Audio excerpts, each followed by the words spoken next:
¿Ves el barril? Aproximadamente 1.4 metros de alto. No tiene nada de inusual, excepto por el hecho que se balancea y se hunde justo encima del caos agitado de las cataratas del Niágara.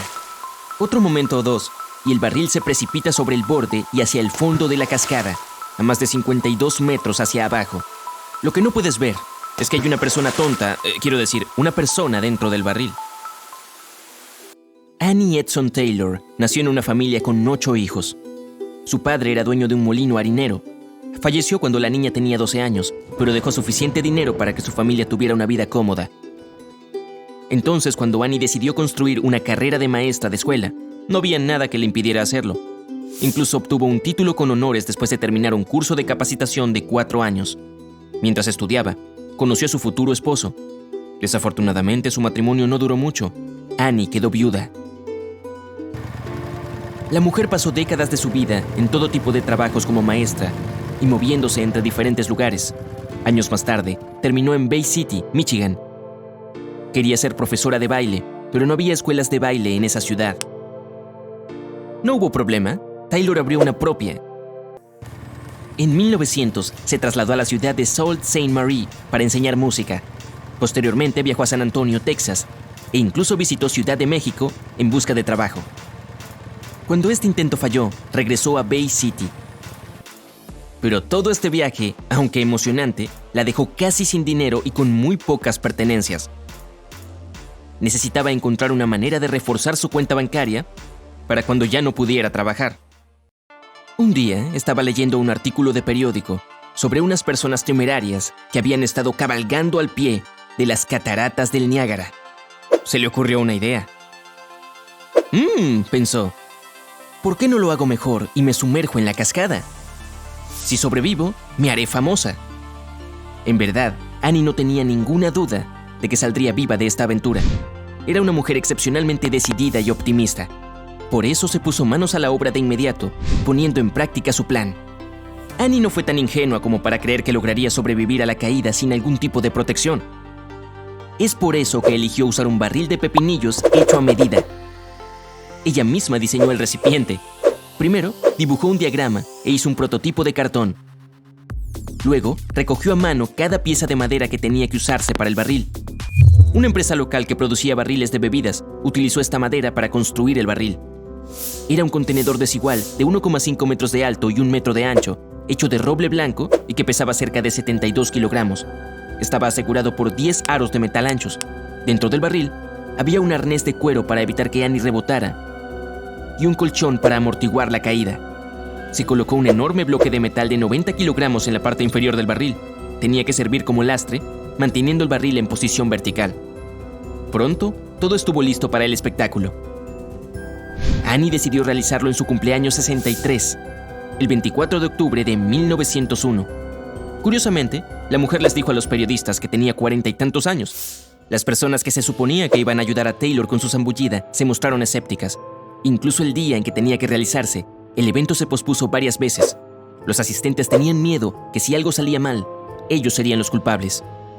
Pero finalmente, cerca de las 4 de la tarde, se cargó el barril en un bote de remos y Annie se metió al interior. Sostenía su almohada de la suerte en forma de corazón. Los asistentes enroscaron la tapa y respiraron un poco de aire fresco. Tenía que haber suficiente para respirar durante 1 hora, pero se suponía que todo el truco tomaría mucho menos tiempo, unos 20 minutos. Finalmente, se taponó el orificio utilizado para ventilar el aire y la valiente mujer se alejó flotando en su arriesgado desafío. Varios miles de espectadores estaban observando el proceso. El contenedor con Annie adentro fue remolcado desde el lado canadiense más profundo del Niágara hacia la catarata Horseshoe. Es la más grande de las 2 cascadas que forman las cataratas del Niágara. Cerca de Goat Island, el barril se dejó a la deriva y flotó hacia la catarata poderosa. ¿Annie estaba nerviosa? Sí, eso sería quedarse corto. Su corazón latía salvajemente en su pecho. Su respiración era rápida, demasiado rápida. Tenía las manos y los pies fríos y las palmas sudorosas. Se sintió como si no hubiera suficiente aire dentro del contenedor de madera, pero la mujer estaba decidida a ser valiente. De repente, el barril aceleró. Quedó atrapado en la corriente y se precipitó hacia el borde de la cascada. La gente que miraba desde la orilla ya no podía verlo. Se perdió en la niebla que rodeaba el remolino de agua. Dentro de su frágil refugio, Annie escuchaba el rugido de las cataratas, que se hacía cada vez más fuerte. Un momento de extraña calma en el mismo borde, y el cañón se precipitó desde una altura mayor que el Arco del Triunfo en París. La caída fue más corta de lo que Annie había esperado. Unos segundos después, su embarcación golpeó la superficie y se hundió. El barril giraba salvajemente y se agitaba como una ramita.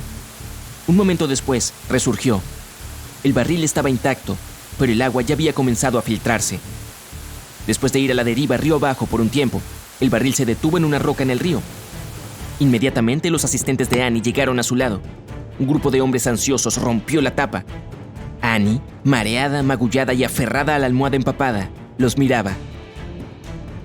Uno de los rescatistas estaba tan conmocionado al verla viva que agarró un megáfono y gritó esta noticia a los espectadores. El Maid of the Mist, un barco turístico que estaba cerca, tocó la bocina para celebrar el éxito de Annie. Annie dijo más tarde que había perdido el conocimiento solo una vez, justo después de la caída. El resto del tiempo estuvo alerta y sintiendo todo lo que le estaba pasando al barril. Annie encontró la fama que había estado buscando.